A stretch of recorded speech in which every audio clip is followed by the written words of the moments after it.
Hey guys, I'm Alex from technoclass.com, and this is an Asus Nexus 7 tablet. This is a quad-core Tegra tablet with an IPS screen.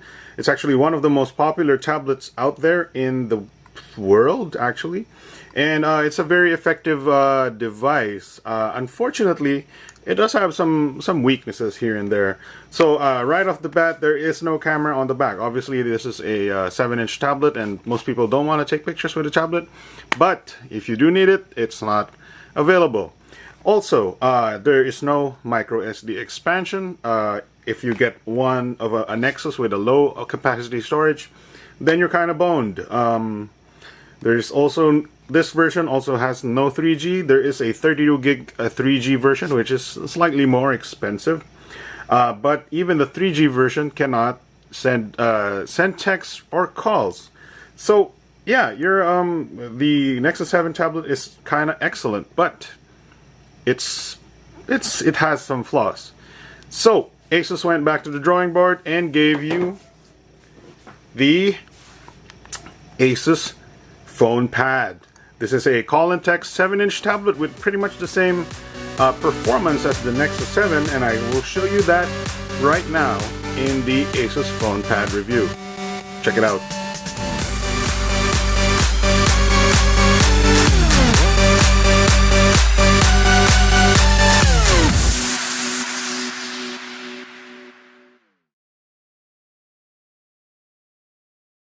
Alright guys, so I apologize for that kind of long-winded intro about the Fonepad and not the Nexus 7. Real quick, we want to show you the box. This is the box right here. It looks like a kind of a rectangle box. You get a micro USB cable and a charger. I don't think you get a headset though, which is kind of weird because it's a phone-capable tablet. Either way, I don't see a manual, but this is a review unit, so probably the manual was taken away. So yeah, this is the box. It's kind of cool. Alright, let's get to the tablet here. This is a 7-inch tablet, pretty much the same specs, except for the processor as a Nexus 7. So at the focus, there we go. Slight difference in software here and there, but overall, I would say they're almost neck and neck. So yeah, this is a 7-inch. Let's turn off that display here. This is a 7-inch, 800 by 1280 IPS display. Though I believe the Nexus 7 has a Gorilla Glass. I'm not sure if the Fonepad has a scratch resistant screen. I do believe they said it's scratch resistant. Anyway, over on top is a speaker grill for calling. You can put this in your head, on your head, and call. There's a microphone on the bottom. I'll show you that. There is a, I believe, 1.2 megapixel camera on the front with a large aperture, an Asus logo on the bottom, and there's not much else on front because the like the Nexus 7, the capacitive buttons are on the screen itself. On top there is just I guess that's a noise cancellation microphone. On the left side here is a power and unlock key and a volume rocker, which is different from the Nexus 7 by just because it's on the other side. This is the Nexus 7's buttons right there. On the right side you have nothing, and on the bottom you have a 3.5mm headset jack and a micro USB port for charging and data transfer. I am not aware if it's MHL port, but I don't think so. This is another pinhole microphone right there. I don't know if you can see it. For calling, you can, like I said, you can put this across your head and across your face, and it actually wasn't that terrible an experience. On the back is the main difference between the Nexus 7 and the Fonepad is this metal back. It's like covering 95% of the back here. There's this Asus logo right there. An Intel logo right here. That's another difference. It's powered by an Intel Atom processor, and there's a speaker grill right there. On top here is a removable cover because this is where, let me just, my hands are kind of sweaty. So this comes off. This is plastic, and you have your micro SIM slot and a micro SD slot. So this is capable of, I believe, up to 64 gigabytes of extra storage. additional to the 32 gig it already has inside. This is the 32 gig version with a camera. There are 3 versions of the Fonepad. There's an 8 gig version with a camera. There's a 16 gig version with no camera. It's for European markets, I believe. And this is the 32 gig version with the camera. And there's also a difference in terms of processors. The 16 gig version and the 8 gig version is powered by a 1.2 gigahertz Atom processor. And the 32 gig version is I guess their flagship Fonepad. It's powered by a 1.6 gigahertz Atom. And that is what we're reviewing right now. This is the 1.6 gigahertz Atom Fonepad. Alright, as you can see right here, this is the interface of the Fonepad, of the Asus Fonepad, which is pretty similar to a stock Android build. This is running Android 4.1 something, I believe. Let's go check that out right now. I did what is awesome about the Asus products is that they update their tablets often. This came with 2 updates right off the bat. I got the update when I got the review unit, and then another update recently that enabled USB OTG support, which is great. Asus is really good with updates. Alright, so this is the interface. I changed a little bit. I've added a lot of apps here, but Asus gives you a bunch of apps like Asus Splendid Kindle, Asus Story, Asus Studio, Audio Wizard, a bunch of those. Everything that looks like an Asus icon is from Asus. There's a dictionary. There's an extra icon here on the bottom, which is for their floating apps, which is kind of cool. You can have like a calculator or a web browser on top of other applications, so you can sort of multitask.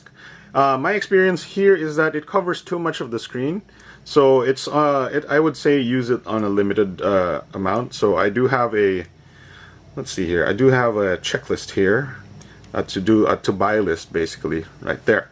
Those are so I keep those sometimes when I'm shopping. And also checking web pages and stuff like that.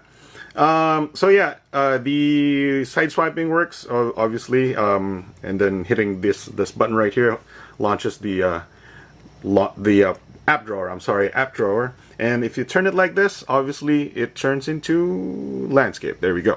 All right, now you can see that there are a couple of buttons below that doesn't exist on the Nexus 7. This is the SMS button and the call button. This will send you to the SMS app and the call app, much like any phone. I'm not going to click it so you don't see any of our phone numbers that my contacts. But I will show you what the keyboard looks like by going to a web browser.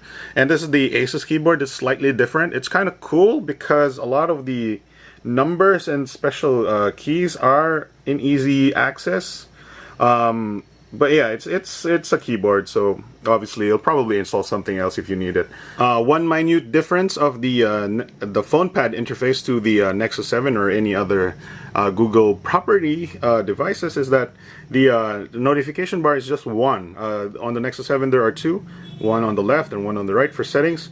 Instead of that, you get this this shortcut bar here for settings and a bunch of icons here. I believe this changes some of your audio settings. Goes to the audio wizard. I want to show you real quick what Asus Splendid also does. It's a sort of a display tweak technology where you can change color temperature. Yes, I don't want that. You can change hue or saturation on the tablet right here, and you can sort of make your tablet look like it's a black and white Kindle if you want to. Not that I don't know if you've heard of a Kindle yet if you're in the Philippines. So yeah, that is a little bit of the customizations. A bunch of the apps from Asus are some you would use, some you won't, but hey, they're there. Asus also offers cloud storage if you need those. If you don't have any other cloud storage available. BuddyBuzz is one of those apps where it aggregates your social networks and stuff like that. In my experience, it's not so good. Only if you want something on the side there, loading your friends and stuff.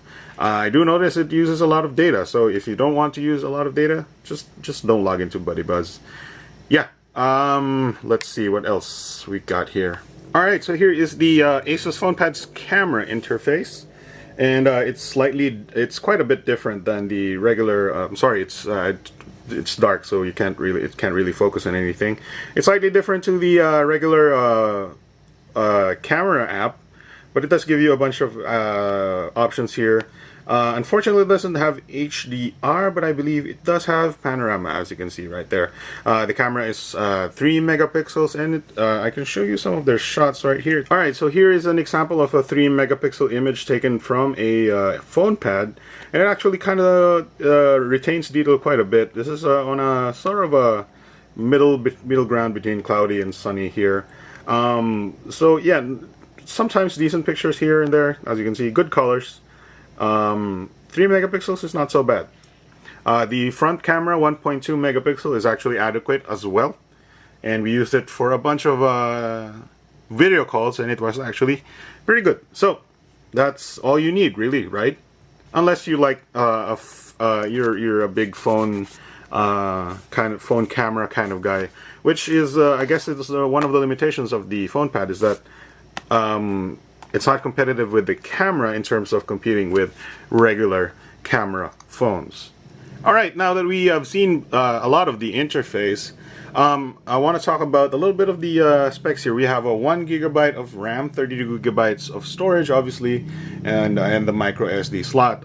So the 1 gigabyte of RAM allows you to multitask, as you can see here, and we'll check it out on some games right now. But I'll tell you right now, we won't test it all on this video, but I will give you another gaming test video just to show you how actually pretty good the processor on this. This is just a 1.6 gigahertz single core multi-threading Atom processor that came straight from a PC, sort of. All right, let's get started. All right, we'll start the thing with a screenshot of our quadrant result here, which the device got 3,611. Which is more than a dual core, but less than a quad core on typical terms. So I guess it's interesting because this is just a single core of Atom that it can get a little bit in between of a typical dual core and a quad core performance, at least on Quadrant. Now we'll go on to Antutu here. On Antutu we got 11,028 points, which is definitely in between a quad core, or even just even equal to a quad core, really. I believe our Nexus 7 got about 12,000 plus, and dual core devices usually get 6,000. So this is nearer to a quad core performance than usual. And this is our test on Ice Storm. This is 3D Mark. This is a bit lower. It got 2,290. Our Nexus 7 got about 3,300, I believe. This is because 3D Mark uses a lot more 3D tests, and that's probably the limitation of an Atom processor compared to a Tegra 3. But yeah, let's check it out on some games right now. Alright, here we go. We're playing Temple Run Oz. Everybody wants to see a test of Temple Run, right? Obviously. So Temple Run Oz is like Temple Run 2, except kind of themed a little bit. So graphically it's about the same. And as you can see right here, the Fonepad handles it with aplomb. It can easily handle the... and I can't handle anything. It can easily handle Temple Run Oz, no problems. I'll show you the tilting in just a bit.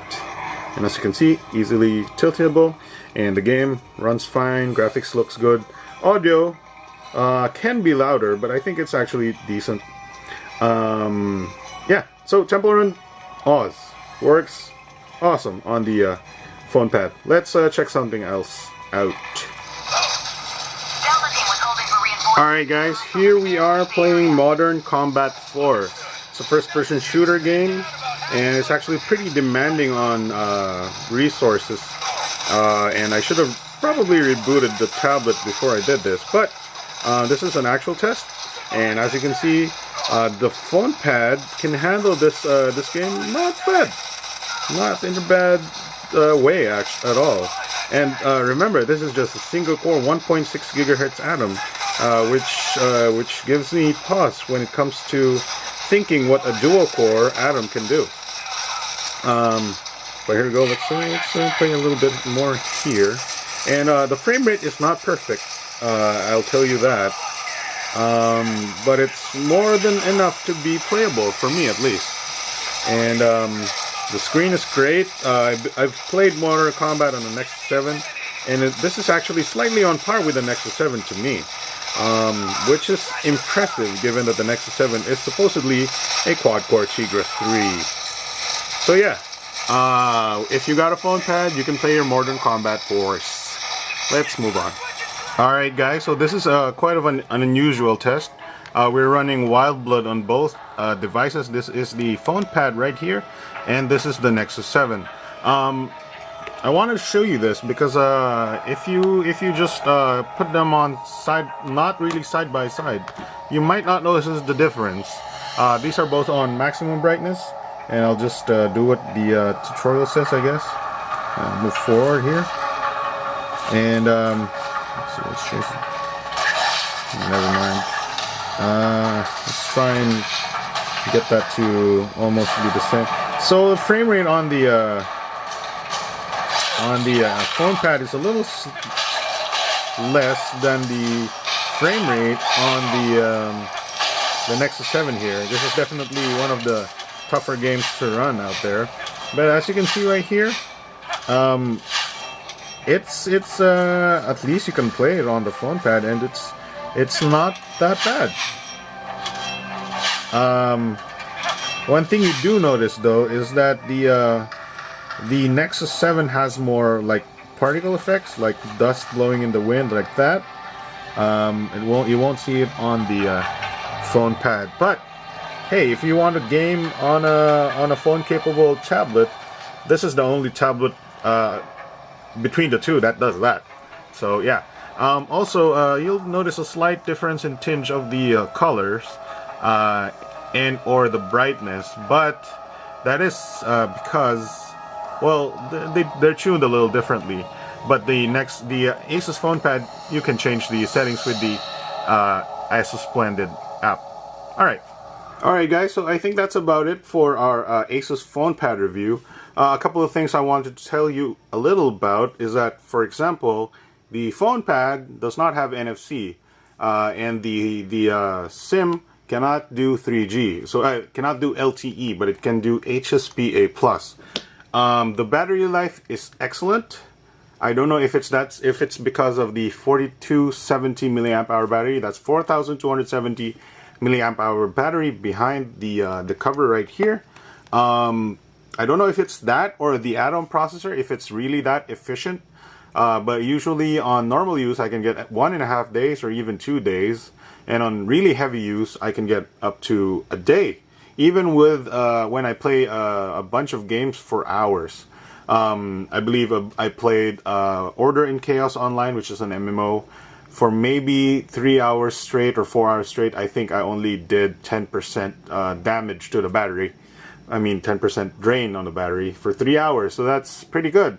Most phones can't boast of that battery life, so that's pretty good. Alright, so that's it guys for the Asus phone pad. I think it's a pretty good tablet, well built, almost like the Nexus 7. And if the Nexus 7 is something you were considering but didn't like it because it couldn't call or text or have a micro SD card slot or a camera, then this is the tablet for you, because this has all of those. It doesn't have NFC though, and doesn't have LTE. So if those are big for you, then it might be an issue. But here in the Philippines, it's priced at 14,995. Pretty much the same as the Nexus 7 with 3G. But this one you can get with call and text functionality. The updates though won't be as fast as the Nexus 7, but that I think Asus does a pretty good job updating the device anyway. So yeah, Asus phone pad is pretty strong, battery life is excellent, build quality is great, camera is not so good compared to regular phones, but if you don't want to bring a regular phone, or you didn't want to bring a phone and a tablet like the Nexus 7 to include with it, then the phone pad is for you. Some people will find the putting a 7-inch tablet on their face is a little bit of an issue, but I did use it primarily like that, and nobody seemed to mind too much. But that will be up to you. So yeah, if I'm gonna give the Asus phone pad a rating, I would give it 4 out of 5 stars for being quite a good, on par with the Nexus 7, and the price is actually pretty nice. Good job Asus, 4 out of 5 stars. I'm Alex from TechnoClass.com. This is the Asus Fonepad. Thanks for watching. Alright guys, thanks for watching, and as always, if you liked the video, please press the like button below. Add it to your favorites and or share it to your friends. If you got something to say, drop a comment in the comment box as well. Of course, more importantly, you should hit the subscribe button on top. This will keep you up to date with our new uploads and helps us out tremendously too. That's it guys, see you next video.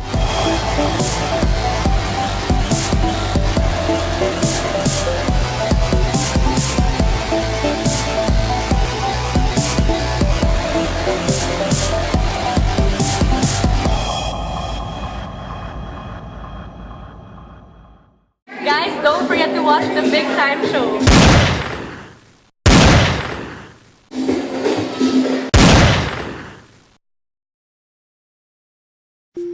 Hi, I'm an Asus Fonepad. And I'm a Nexus 7. I got a micro SIM slot, and a micro SD card slot, and a camera.